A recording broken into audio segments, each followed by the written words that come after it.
talk to the slide very briefly, just so, Mark, I'll hand over to you. There's 2 or 3 slides. If you don't mind talking through, I can always talk them through. If you get stuck on them, that's fine.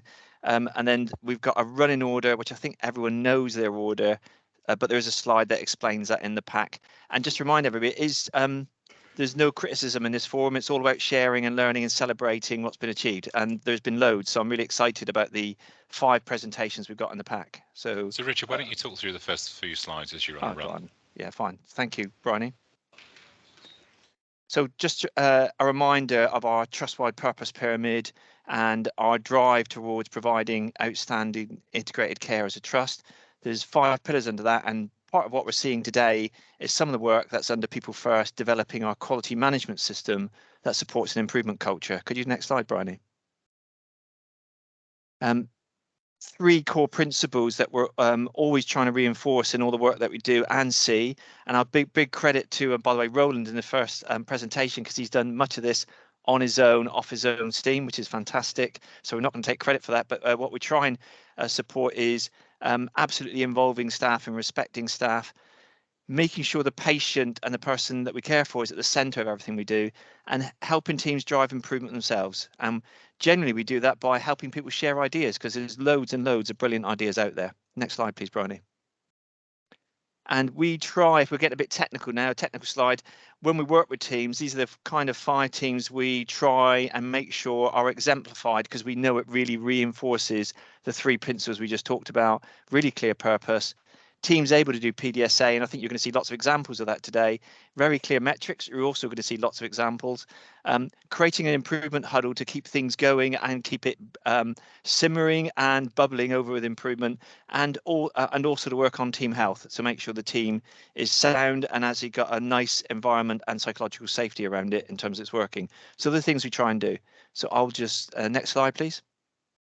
So this is your running order today, and I should really now hand over to you, Mark, and just welcome Roland, etc. So I've already said too much, so is that okay?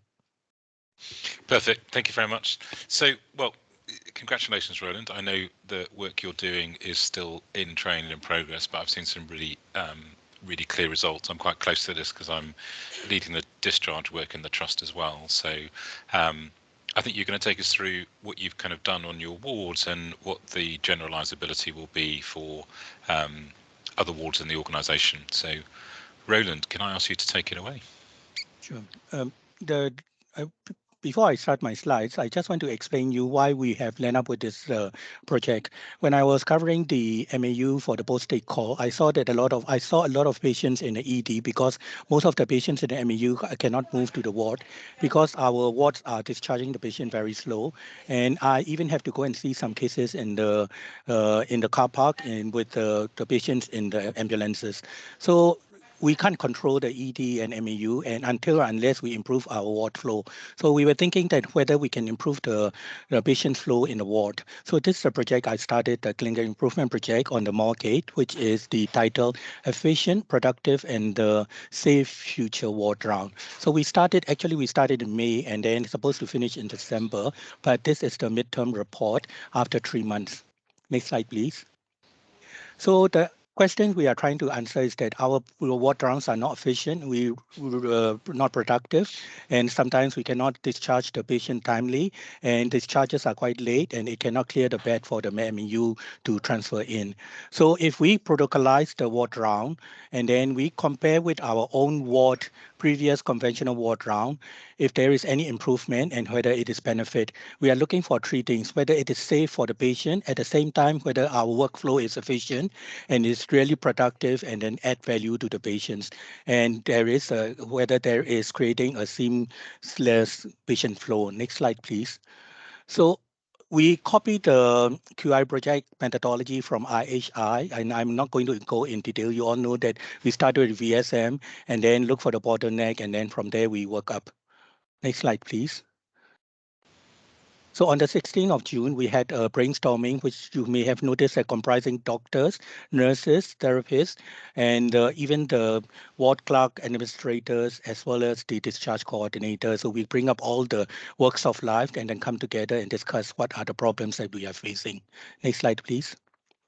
So the first thing we did is a value stream mapping, the patient experience starting from transfer from the MEU to our ward and then until the patient is discharged. And in between, we look for the medically fit, what happened after the medically fit, why is it taking so long to discharge? And we divide it out into a sub-analysis of the steps. And each step, we try to predict it, what are the bottleneck and what are the possible failure in the systems or human factors. Next slide, please. And from there, we try to churn out what are the problem and then what are the intervention it should be. And then with team, this is not a no one-man show. So with the team, we voted for it, which one should be prioritized. So when we voted it on the very top line, maybe very small print. So what we look for is how significant the problem is and how often it happened in the ward, and then whether how severe is it, what is the impact on the patient, and whether it is detectability is high or low. If the detectability is low, then we might probably miss the problem. So if you can see it, the first problem we found out is the communication failure. During COVID, the patients admitted when families were not allowed to come and see, and we have a lot of communication problem. We were unable to communicate to or update to the family timely. So we come up with the protocolized communication protocol, and then this is registered and documented as well. And the second thing is that we look for the incomplete TTA drug discharge, drug prescription on the day of discharge, and which is not in time, and then the discharge was delayed. Thereby, we cannot have a staggered discharge to accept the patients from MAU. So we try to will get a list of discharges from the nurses overnight and then register first thing in the morning. He has to check in the system. TTA has to complete it, and then this has to be done at D minus day. And the third thing is that we look for the delayed discharges. Once the patient is medically fit, and it takes ages, sometimes some of the patients may take about 150 days to discharge.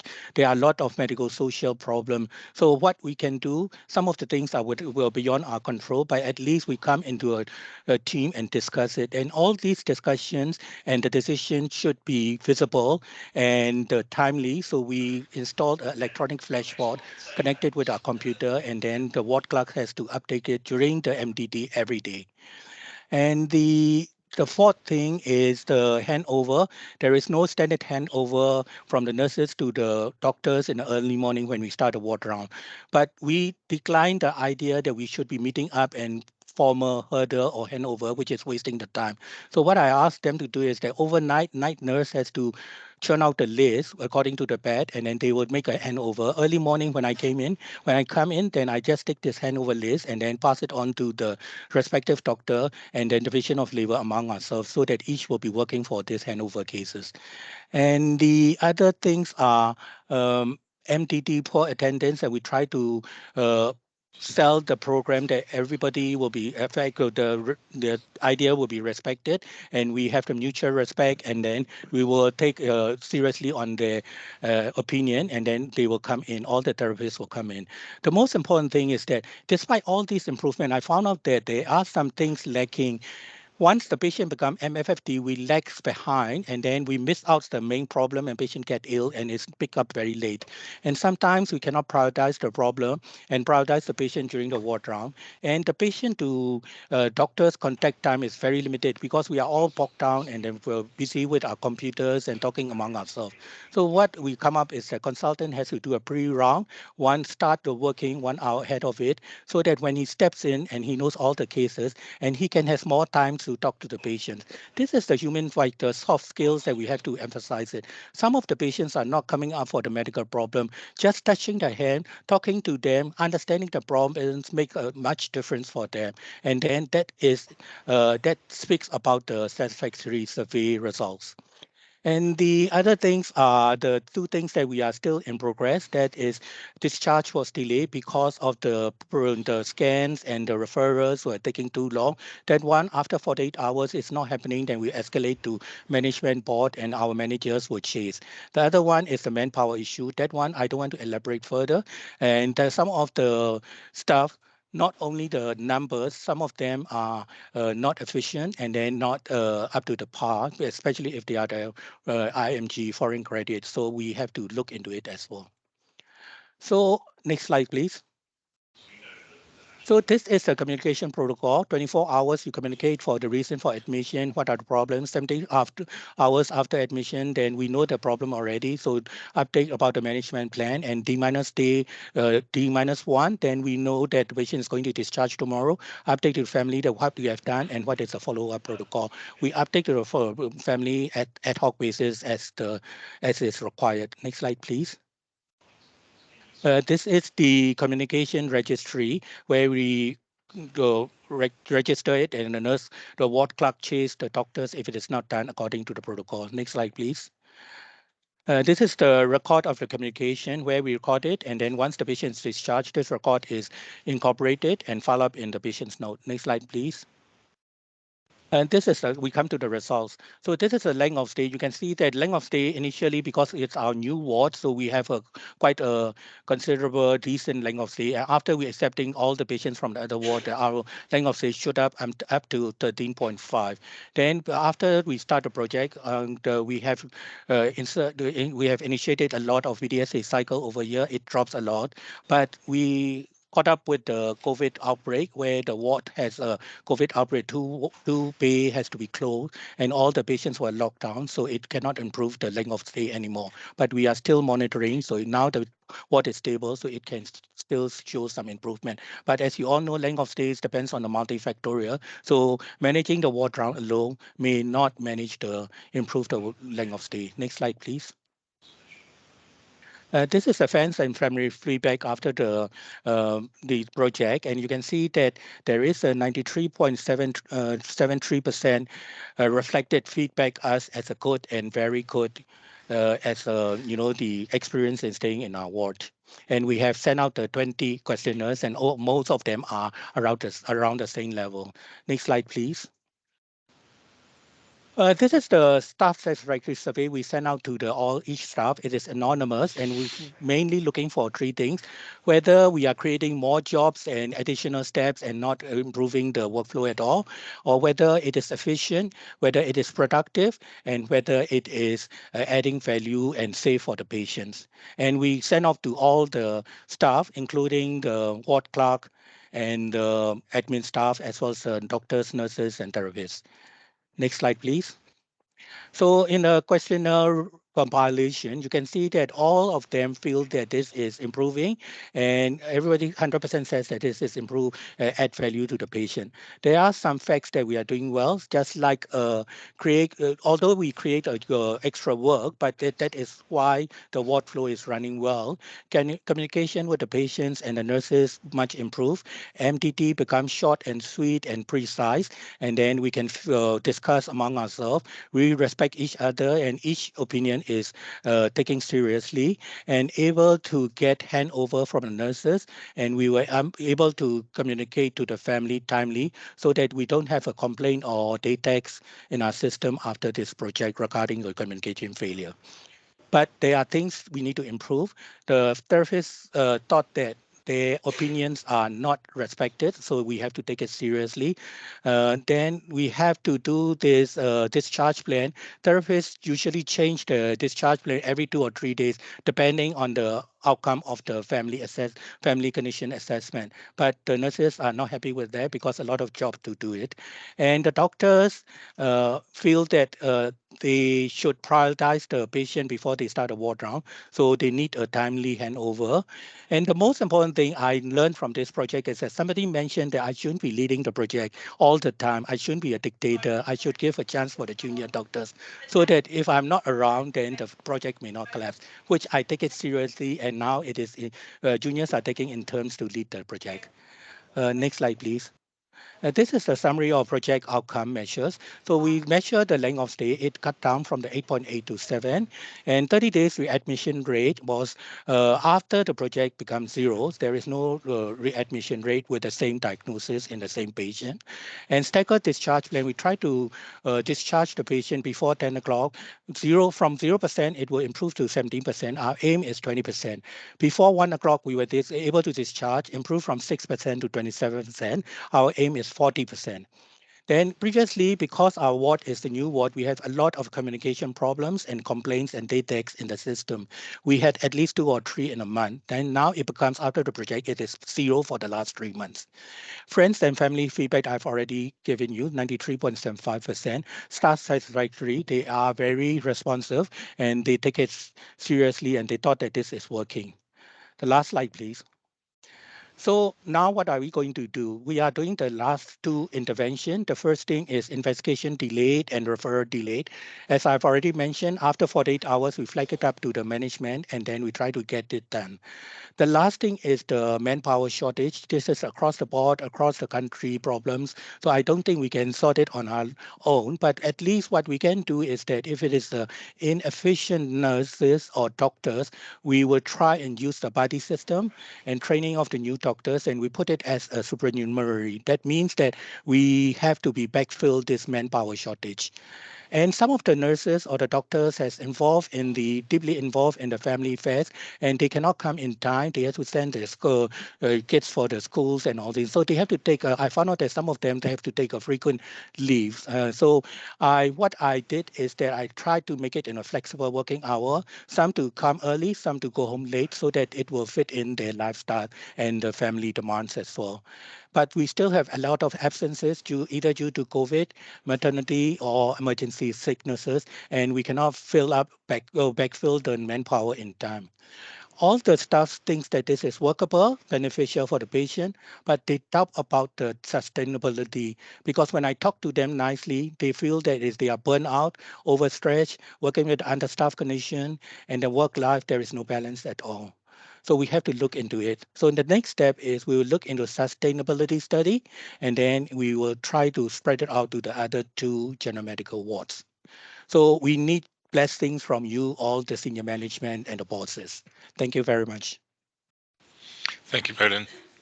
There's some fantastic results in a short space of time, I have to say, and particularly the early discharges, I think, is brilliant. Can I ask one question, Richard, if that's all right? Has it made your working life on the ward better? Has it released a little bit of time to do other things? I think it is definitely better, but the only thing is that at the expense of I have to start the work early because usually I used to come to work at 9 o'clock, but now I have to start looking at the list and looking at all these cases pre-round starting at 8 o'clock. So, but during the ward round, I feel more comfortable, and then I think it is more ease because I have more time to talk to the patient, which makes much difference for the patients and the doctor's rapport. Yeah, fantastic. One of the requests from pharmacy I had from through yesterday was if they could get a list of the people being discharged the following day early, and then they could get a lot more of their TTA prep done, etc. So maybe just something to build into your future workings. But Yeah. really great project, and I can't wait to see it extended across to Hembury and Beretor as well. And thanks for the support, Richard. Lots of great comments in the chat, Roland, so I'll let you read them yourself. And I think Sure. Richard may be giving you a practice coach at some stage by the sounds of it, because you seem to have qualified early. But thank you very much to you and all of your team. Thank you. Fantastic. So moving on to the next one, Richard, which I think is Paul. Yeah, so just before we move on, just want to apologise. There is a question from Craig, but I'm not going to answer it. I'll allow you to digest the presentation a bit, Craig, because it's about the whole MDT. And the next little bit might just help you. But I just want to also pass a compliment to Roland and the team. Although we're providing a bit of help, it's been really light touch help to the team and how they've driven the work through there. And I am actually serious about I think we ought to do an honorary practice coach for Roland and make that official, because I think the way you've done it is excellent. It's really, really good. So I think it's fantastic. Yeah. I would like to thank Richard and Paul as well. You can see Paul's picture in our group team, and their help has been tremendous to us, and then we learn a lot from them. Thank you. So Mark, I'm just going to handle a couple of Paul's slides. So as I was explaining, maybe people didn't quite understand. We've reinforced our Quality Academy team with 4 brilliant team members from the Lighthouse. But as part of their duties, the risk of doing that is they're called back to the Lighthouse whenever it goes live, and they have to do COVID testing. So currently we hit that yesterday lunchtime, and they're all back working at the Lighthouse producing stuff. So we've got, very kindly, 2 of them are on their day off before they go into a night shift later on. But I'm just going to quickly talk about Paul's work which is supporting Roland and the team down there. So he's pictured on the right. Brian, if we could just flick through a couple of slides, please, if that's right, and the next one. So one of the things that Paul's helping the team with is this was a slightly distorted picture, but this is the before of the MDT room, and I do think alongside how your comment about Mark, how easy was it, how difficult is it, is sometimes our little environments we create and get used to make it hard to do the job. So one of the things Paul's tried to help them with is the success and the workplace organization of making the MDT room work for them and the digital side. So we could just flick on a little bit, please. So I'm not going to dwell on that. Not going to dwell on that. By the way, the MDT's got lots better observably. The four things I'm just going to that he's I think been talking about with the team are: is it timely? Have we got clear plans? Is there a clear action? And does it support early discharge? Which links to the work that you described with pharmacy earlier, Mark. And all of those have been scoring loads better. So just the next slide, I think. And you can see on this what Paul would describe is, although we're only looking at the time aspect, but all the scores for all those aspects are better. And the picture there is a much clearer, cleaner. It might even get a coat of paint soon with the big digital board up, a better environment to actually have a team inside a room and talk to stuff. So a little change, which just helps things go better. So we'll move on from there. Thank you, Brian. Keep going. We're going to whiz past these now and get to the next presentation. So Paul will do that properly when he's back, and so we'll leave that one, and we'll now move on to briefly. So Richard, on that one, the MDT, you've managed to halve the time that you do the MDT, and that looks pretty sustained, which is remarkable. I would say that's built on Roland's great work with the juniors and precision of discussion, and also the knowledge that they get from their protocolized ward round. So I think they're talking very factually and decisively. I hope I'm not embarrassing Roland, but it's a very great running MDT. And my sense was, does it feel that only one person speaks? I think they talk very openly. It's a really good MDT. Well, I know in the next presentation Simon's going to talk a little bit about, but there's one thing I don't think we'd majored on, that I think, Roland, you said it's given you more time to speak to patients and families, and I think that's crucially important to connect care. So that's something I'd really like to commend to all of you. So Simon, how to give more time for patients' care on Skylark. Welcome and thank you. Good afternoon, everybody. Yes, my project centred on Mount Gould LCC and specifically Skylark Ward, and the basic question: how to give more time for patient care on Skylark Ward. Next slide, please. Problem. From the patient's point of view, I would like the staff looking after me to spend less time collecting stock and more time caring for me. Next slide, please. Anybody who's been down to Mount Gould and seen Skylark Ward and Kingfisher Ward will realise that they are beautiful yet vast wards. Some background knowledge is that when they were initially built, each ward was supposed to be split in two, which is why they have a sluice and a storeroom down either ends of the ward. As they are currently one ward, they are split into three separate sections: a blue team, a purple team, and a red team, with purple team being situated in the middle. I did some activity follows with various members of staff, and specifically found that the HCAs working on purple team had a great deal of distance to walk to go and get stock, pads, bedding, and during their care time, especially in the afternoons after the bay blast had been done, was eaten up by going to get stock. And over a 120-minute period, 48 minutes and 7 seconds were spent collecting stock, which is a great deal of time. I used a pretal study as well to see what they were spending their time going to get, and as you can see, bedding was high, Sarah Steady was high, OBS machines were high, and that was because there was no actual standard work about where these where this equipment would be stored and returned to, and also because of the distances they had to move to go and get stock. Objectively, from the staff themselves, they said because they had to walk such a far distance, along the way they'd quite often get caught by another member of staff, maybe a visitor, maybe another patient along the way, which would increase the actual time that they spent going to get anything. Next slide, please. So my target was to reduce Purple Team's search time from 24 minutes out of 60 minutes to 5 minutes out of 60 minutes, thereby releasing some more time for care for patients. Next slide, please. As you can see, the variation between the 3 different teams.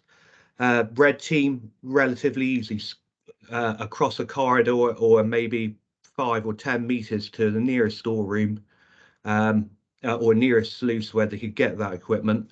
And also the same for blue team. They also had their own sluice and storeroom, but purple team in the middle always had a choice of which way they were going to go to get anything. And the actual distance that they were traveling was 40 meters there and 40 meters back. So a great deal of distance, and also a great deal of time where they can get caught by something else getting in the way of them getting what they need to get, which, when you think about maybe a wet patient, that's a long time that they are wet while they're waiting for fresh bedding or fresh pads or anything else that they actually need because of the distances that they're having to travel. Next slide, please. Yeah, so proposed solution to make an area for the most used stock close to the purple team. And after using using a room usage study, I found that a pantry or an ex-pantry close by was actually being used to store unused equipment, old patients' belongings, paperwork from years back. So, and only being used by 2 or 3 people a day if possible, and most of that time they were only going in there to check to see if something they were looking for was in there, and 9 times out of 10 it wasn't. So a real waste of an area, but also a good opportunity to actually place something which could help purple team. So my plan was to sort and set in order the pantry, and try and get rid of some of this stock and equipment which wasn't needed in there, and 2, to make space for the stock area, somewhere where it wouldn't be in the way if the right equipment was placed in that room, because it, as well as the stock room, also an equipment room for the likes of Sarah Steadies or Ross Returns, the actual equipment that they're using a lot on the ward, and to try and get rid of old commodes that are broken, or dividers which were in use during COVID but not in use anymore. And then third, to get the staff's input.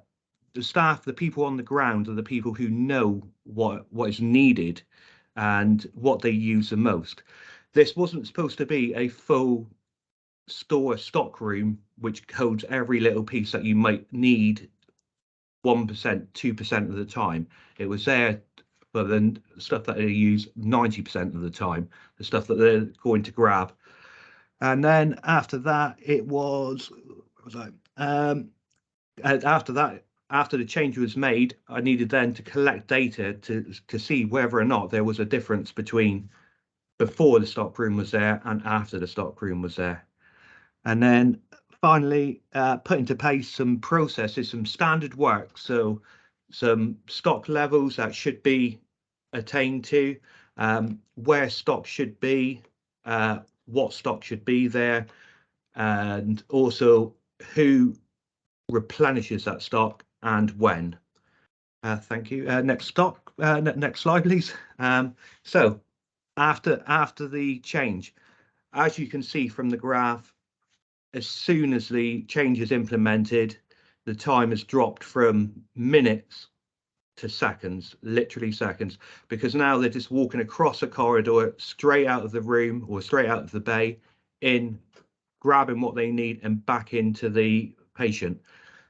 And there's a picture of the stock. So not a great deal of stock, because it's more about replenishing that stock, not constantly, but at the right times, and keeping the right amount of stock, because you don't need 3 weeks worth of stock.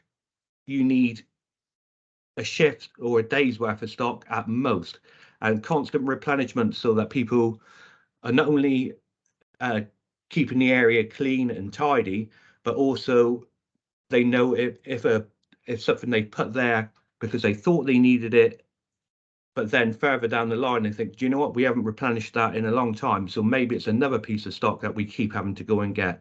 But it's staff led.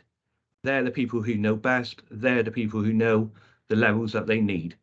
And if you can see from the picture there, they now start to match blue and red team on where they're actually traveling to. Next slide, please. And then the follow up and shared learning across the trust. So yeah, signage, visual cues. It's the best way for people. People do not like to read reams and reams of information, and they won't. They'll turn away.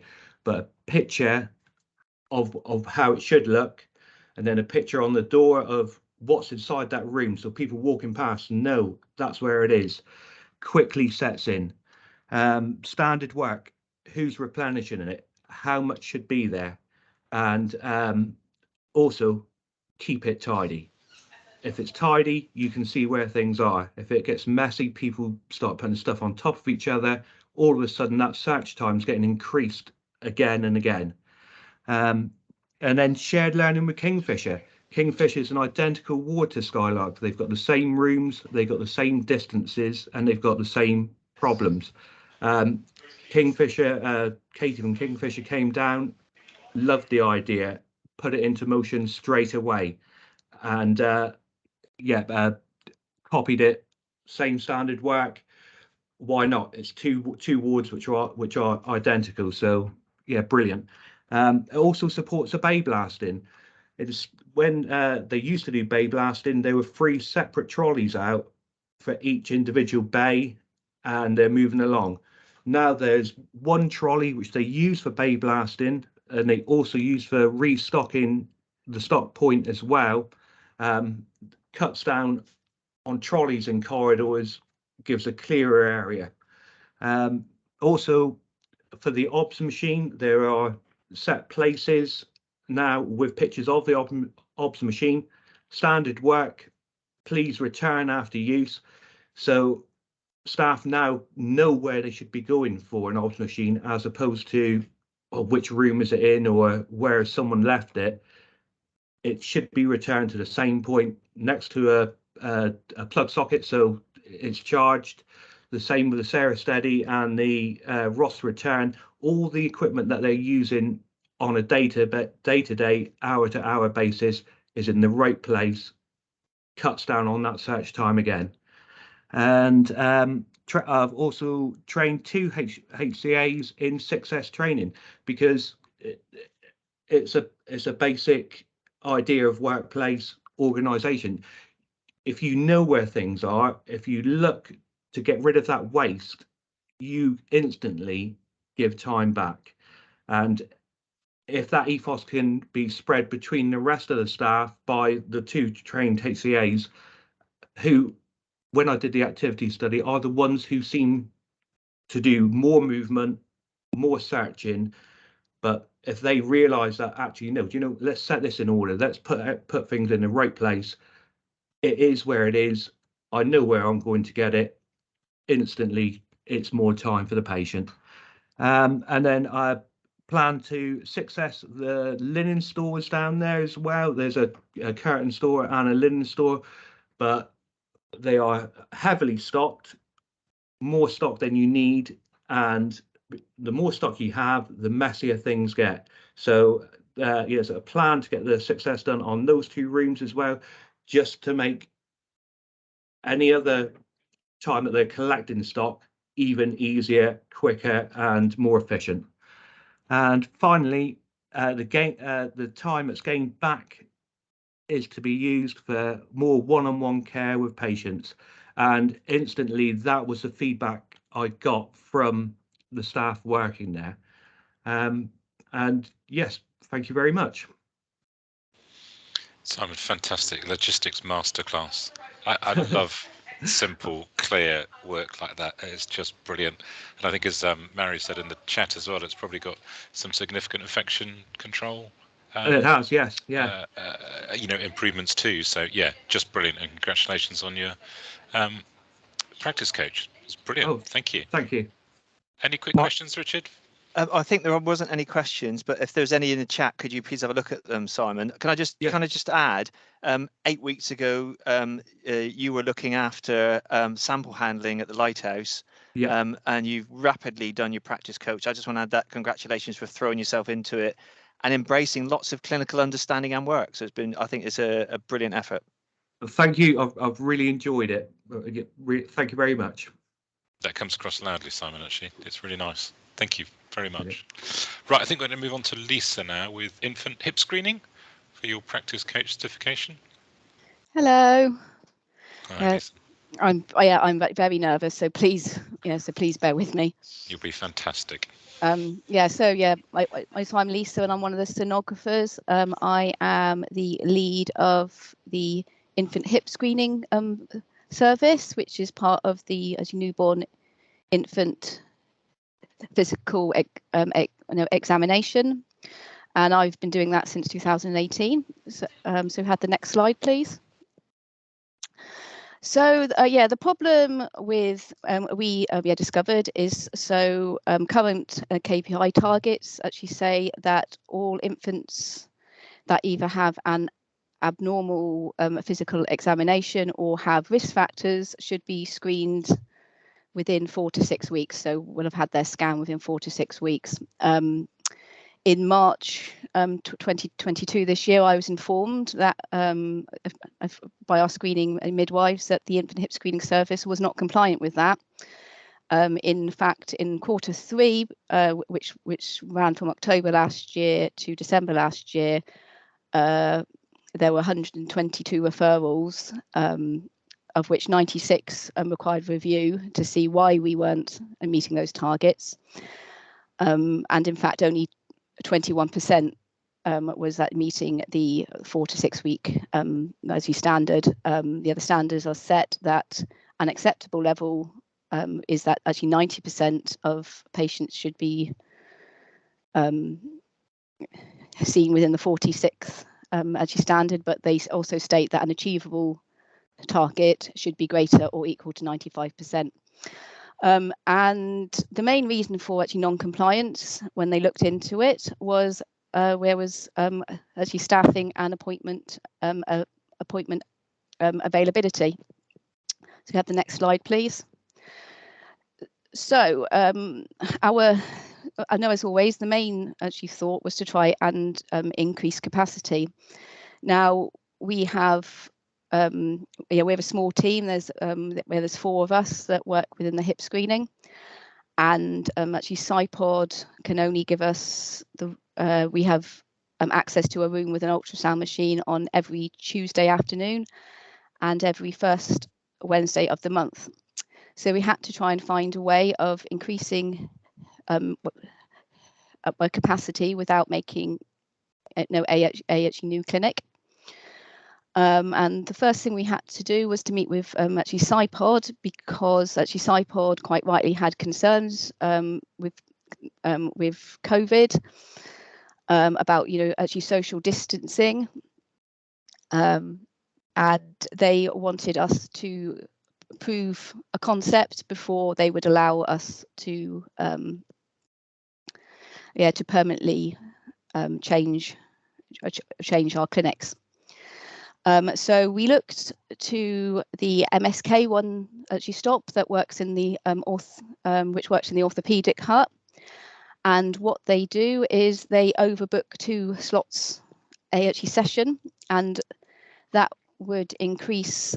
So we had 10 actually scanned slots, actually scanning every actually 20 minutes. By overbooking, we increased that up to 12. And we did that across our 5 clinics that we run a month. We had to look where the waste was, sort of, which is a new sort of concept, new concept to me. And we found we were actually duplicating a lot of data. So when the patient has a scan, the results was being recorded on the radiology system, so CRIS.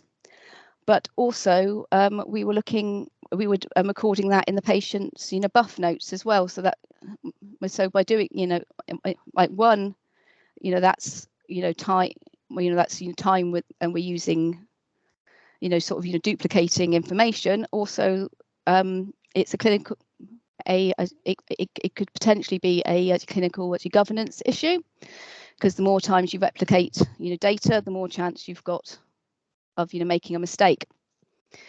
It also enabled us to look where where slots weren't being used, and just using our time more efficiently. And we ran that over, sorry, I refer to my notes. We ran that over a period from April to June. And once we ran the trial, I wrote to all the stakeholders involved. So that was the reception staff, the ward manager, the service line manager, and the ward sister, to get their thoughts and feelings on if they felt it was working, and if they felt it was a safe and sustainable way of proceeding. And it all came back that that actually they felt it was they felt it was safe. They did not feel we were not complying with not complying with social distancing. And so once the concept was proved and accepted, we reverted back to our pre-COVID appointment slots of actually 15 minutes. I forgot to mention at the start that during COVID time, we increased our appointment time just to comply with actually social distancing. Can I have the next slide, please? So this date is a little bit out of date, but so actually currently on the PTL we have 39 actually patients. 38 of them are booked, and only 1 is unbooked. They are all booked within the 4-week actually standards. So the orthopedic actually secretaries who I work with, when they get a request, they count 4 weeks in advance, and they book they book it 4 weeks in advance. So that will give time for parents to if they have an issue or can't get out. Newborns always do weird and wonderful things when you don't expect them to. It means we've still got time for them to be compliant with our screening standards. Next slide, please. So the impact on my staff was less actually duplication of information, means reduced chance of clinical governance incident. Also gives us more scanning time, and with more efficient use of the clinic, it releases staff to cover other areas of ultrasound, which like everywhere at the minute is under pressure. So we've got 4,000 plus scans waiting. So from my learning, it was just to learn to look to other clinics for my ideas, particularly like the MS Clay actually clinic. You don't need to reinvent the wheel, and because we knew that concept worked there, we thought, well, we can apply it to where I was, to the hip clinic, and also like to look for the waste. I mean, it took me 3-4 years, to realise that we were, actually duplicating data, and I never really asked why we were doing it. So hopefully, our next KPI report is at the end of September, which will be April to June this year, and I'm hoping that will be a lot better than the 21% where we were at. And yeah, thank you. Fabulous, Lisa. I think, yeah, well, and congratulations on your practice coach. I think you deserved it there. I think it really struck me there that you said it's been 3 or 4 years and there was stuff that you just didn't question, even though instinctively you knew it was duplicating work. I wondered if we all asked ourselves that question every day in the work that we do, whether it would trigger, these kind of quite straightforward, simple pieces of work, really, but really effective. So, yeah, brilliant. Well done. Thank you. Your nerves didn't show, so well done. Well done, Lisa. Fabulous. Any quick questions that I've missed in the chat? I don't think so. They're there, Lisa, if you want to have a look in any case. I think, yeah, brilliant. Okay, well, I think we'll move on to Mike now. If Mike is here, he's going to talk about reducing prescription time in pharmacy. So, Mike, over to you. Good afternoon, everybody. I hope you can hear me loud and clear. I'd just like to take this opportunity as well to firstly thank everybody for dialing in. It means quite a lot of people who've done the report out today. I'm sure data's been captured over a lot of time, and some of our best practices ideas are about sharing information and sharing best practices, and this is what it's all about. So the first slide is essentially who was involved in this experiment in the pharmacy supplies team, and everybody was involved in the team. Just to put some faces to any names on there, I'm the big chap at the back with the blue shirt on. For parity, I've worn exactly the same shirt today, so everybody can recognise me. And but everybody was involved in this whole change, this whole positive outlook. As the slide says there, I'm currently working towards my practice coach qualification, and this is an explanation of how I've gone about it. Could I have the next slide, please? So what are we looking at? Within the sort of pharmacy supply team, I looked at when a prescription was screened to when it got into the patient's hands, because that's the data that we can control in that space. And it was about trying to engage with the team, and it's about obviously trying to engage with long-term benefits and look at how small changes can produce these really large outcomes.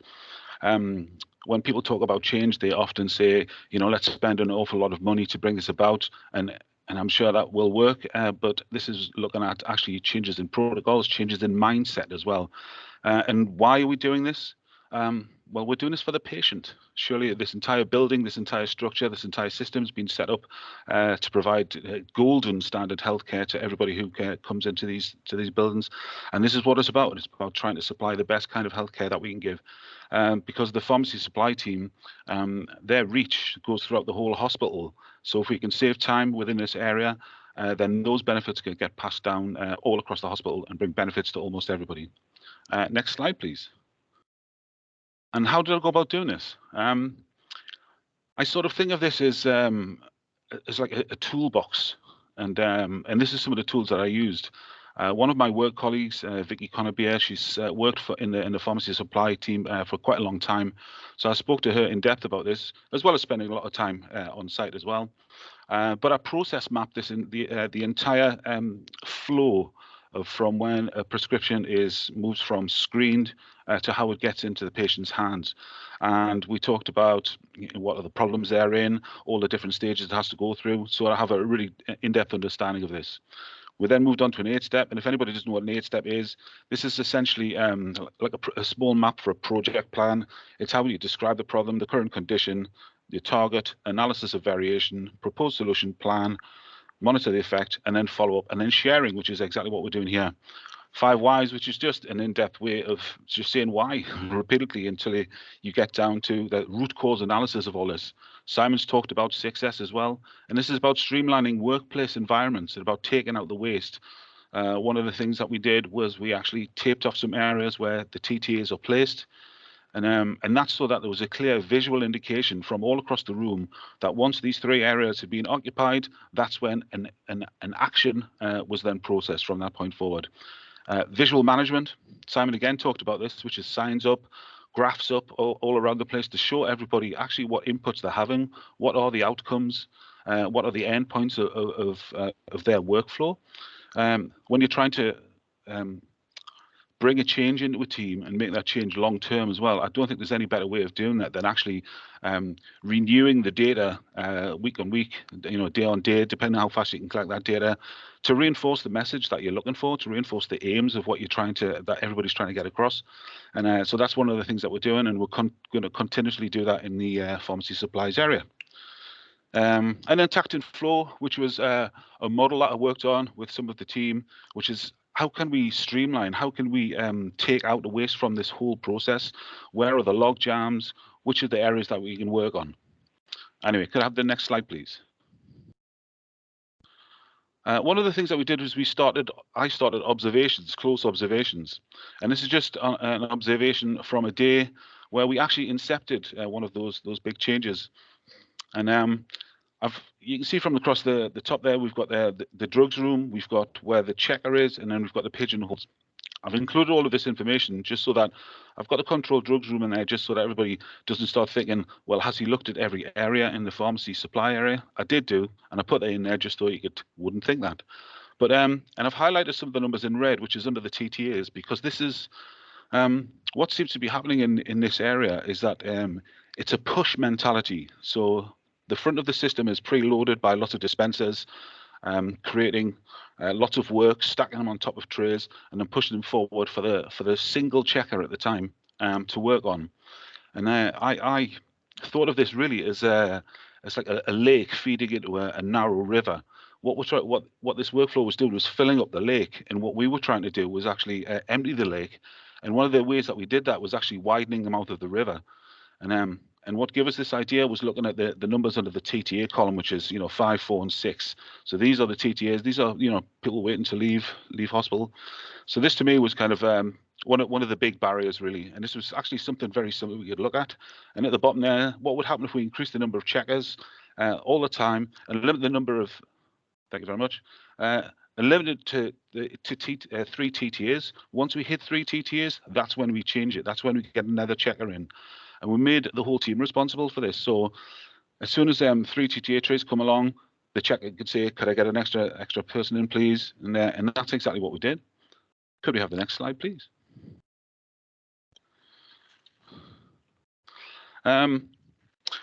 This is a graph which looks at all the TTAs completed in day. Now, what I have to tell people here is that the information that I gathered, I omitted some information because I literally wanted to look at the process that was happening in that room at that time. So any TTAs that were held from the previous day, I omitted that data. Any TTAs that had pauses in them, I omitted that data. And that was just simply so that I could get a very clear and concise look at how something entered the room, how it was processed, how it moved into the pigeonholes, and then how it was taken on to the next stages. So I've included data going all the way back there to April, because this was continuous data that we had. And where you see the black oblong box on the right-hand side there, this is when we started having a look specifically at the changes that we could implement. And so that oblong box is represented in the graph at the bottom. As you can see, on the 27th of July, what we did is we decided that any TTAs that had three items or less in there could all be grouped together in one pigeonhole, so that one dispenser could come along, grab a big stack of these, and actually take them and create those prescriptions very, very quickly, so that on Salus we could swipe to the right nice and quickly and get the flow from Salus going in the right direction nice and quickly. After that, you can see I've written down observational bias. So this is when I started looking at this area in depth. I was in there every hour, every day, sort of recording data. And observational bias for me is important in a couple of ways. First of all, because I was there all the time, and we hadn't introduced any major changes, just that express checkout at the time, express pigeonhole at the time. All of a sudden, the TTA times, handling times, started dropping through the floor. So that's what made me think, is there an observational bias going on here? So that leads me to think, is there an ability of the team to be more dynamic? I don't know. This is something we look on as we go on. Further along the graph there, you can see that we actually increased the number of checkers, and that was moving from 1 checker. When we first started this, we moved it to 3. We've since moved it to 2 because we found that we were clearing the workflow so quickly that actually 3 checkers weren't needed. And so they were cancelling 3 down to 2 all the time. So as an experiment, it was starting to work straight away. Further along the graph there, you can see we got the lowest recorded time for a TTA to date, which is 32 minutes as well. So straight away, this small change, which is just changing an idea from pushing work forward to actually pulling work from the people before you in the work stream. And you can see that looking at the recorded time there, we decreased the time by 26.12%. So that's quite a drop by such a small change in a concentrated period of time. Can we have the next slide, please? Now, a lot of this information we can get from Salus, but once the checker is finished with their prescription and goes back to Salus and swipes right, and so that information goes to dispensed, the clock stops. And so then the dispenser puts it in the pigeonholes, and they walk away and they go back to sort of checking at the prescriptions. And so what I want to look at is actually this room is still in control of this information, but we don't know how long it takes or how long that particular prescription sits in the pigeonhole before the runners or the volunteers come down and actually take it to its destination. So I got these runners and the amazing volunteers who work with us to start recording data. It was simply record the patient number and the time that they dropped the TTA off at their destination. And as you can see looking along the graph there, the two times that we really kind of started pushing this, the times fell rather dramatically and then climbed up again. So again, I think what this data is showing is that if everybody gets on board with this and really starts pushing this forward and thinking that when we prioritize things, they actually do get to their destinations quicker than if we look at something such as, because I followed some of the runners and some of them just started at the top of the tower and sort of worked their way down. And for them, that was like logistically sensible. And of course it is to almost everybody, that would seem completely the right way to doing it. But actually, when we're looking at TTAs and we're trying to cut as much time as possible, prioritizing these as the first delivery point can make a big difference, especially to the patient. Because remember, this is what we're doing it for. We're trying to get patients out of beds. And that thread that I talked about earlier, where the pharmacy supply sort of dips into almost every part of the hospital. If these time savings are then taken back or pushed forward, then the patients can find a bed much quicker as well. So there's benefits all around. But this ghost data, as I'm calling it, we're going to continue to monitor this, and certainly over the next few weeks, and we'll see where we'll go, because I've been in touch with Rebecca Smith, who's in charge of the volunteers. And I've told her all about what we're doing here and how we're prioritizing the TTAs. And so when the volunteers turn up each day, they're being given this information. So there's one volunteer each day. So it's going to take a little while for this information to feed through to all of the volunteers, but we will get there. Next slide, please. So reflections on learning.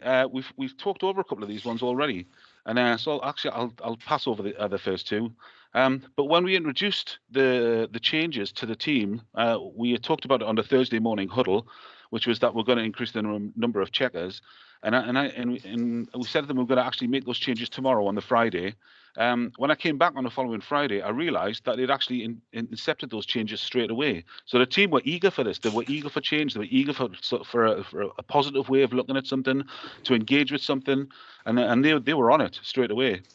And part of some of the changes that we're making was that during their morning huddles, they were putting the invites out to members of the wider pharmacy team, the wider pharmacy family, to come and attend their huddles. And again, it's about sharing best practice, it's about sharing information, and that's been taken up as well. Another great thing that they started doing was lunches in this area fall from 12 o'clock till 2 o'clock. So from 2 o'clock, they started a new micro huddle. And again, that's just to touch base with everybody, so everybody knows where they're going, where the problems are, and how they can overcome them together as a team, working together as one. And next slide. It's at this point I'm going to hand over to Carly, who's actually a member of this team, because I think it'd be a bit remiss for me to talk about what does it feel like. So we need to get it from the person who works there. Carly, are you there? Hello, yes I am. Yes. Hiya. Yeah, so obviously with everything that's been put in place, we are noticing quite a lot of difference with the workflow. We've obviously got more of a focus, should we say, rather than letting things build up and whatnot. In the morning huddles, I've been talking to the team and trying to get sort of feedback on how they're feeling that everything's working. And we've had some really positive updates. So we've had some colleagues saying that there's a better environment. The atmosphere seems to have improved because everyone's working better as a team. There's quite a bit more sort of awareness of what needs to be done. So when the check-in's building up, or like when the check-in's coming through, the staff are sort of realizing and then jumping on and sort of helping out a bit more, and there's a bit more focus. Talking to the late night team, they finish at 8 o'clock in the evening, and previously they've had a lot of days when they end up staying late, so until like 8:30 or so, and they are noticing, obviously there's the odd day where it's still a bit chaotic or we're short staffed, but they're noticing that it is having an improvement. There's more days that they're sort of finished on time and ready to go at 8 o'clock, which is really, really good and obviously in the right direction. And the staff are just happy knowing that we're making a difference and we're sort of getting a bit more recognition. And then from like the safety point of things, I've had quite a lot of checkers say that when it's building up beforehand, it's quite overwhelming because you're like, do I do a fast track? Do I do an urgent pink sheet? Do I do something for transport at 4 o'clock? What's the best priority at the moment? So it can be a bit stressful. And they said it's sort of helping quite a lot where there's less pressure because they know that they've got a backup with them, and they can always call on more people to help. So it's really, really good. This morning, I asked the question again about how people are feeling that it's going. Yesterday, I mean, we still were well within our target, which was good. But we had quite a lot of, or the staffing was quite short. So we did notice there was a bit of a backstep. And a few people said, oh, it made them feel a bit like rubbish, sort of seeing things mounting up again. So it's really good that people are sort of wanting to push everything through as quickly as we can. So, Thank you, Carly. Thank you. All right. Mike, Carly, thank you. Fantastic. Really loved it. Is there one more slide, or is that it? Oh, that's it. Thank you, Mark. Over to you. Brilliant. Well, congratulations on your practice sketch, Mike. And Carly, it's just nice to hear an environment that's safer and more efficient, and actually it feels like a better place to work because you're less stressed about trying to choose what you need to do all the time. So I think that's wonderful. I know we've got lots more work to do on TTAs on the ward side too, so all of this stuff adds up to being quite significant in the end. So I've really enjoyed today, Richard. Thank you so much for inviting me to chair it. It's just great to see. It's great to see people enjoying the work, not just the results that come out of it. There is one more slide just to touch on, just to show. And Mark, thank you for being present today, and to our guests as well. So I think we've got Nye and all sorts of people on the call. So you're very welcome, Nye Harries, our Improvement Director from NHSIE. Next month's report out has another 6 things there. I will just, we've slightly overrun today, so I apologise to everybody that I've absorbed 6 minutes of your next meeting. We don't normally do that. So I look forward to seeing everybody. I just wanted to point out today what you've seen.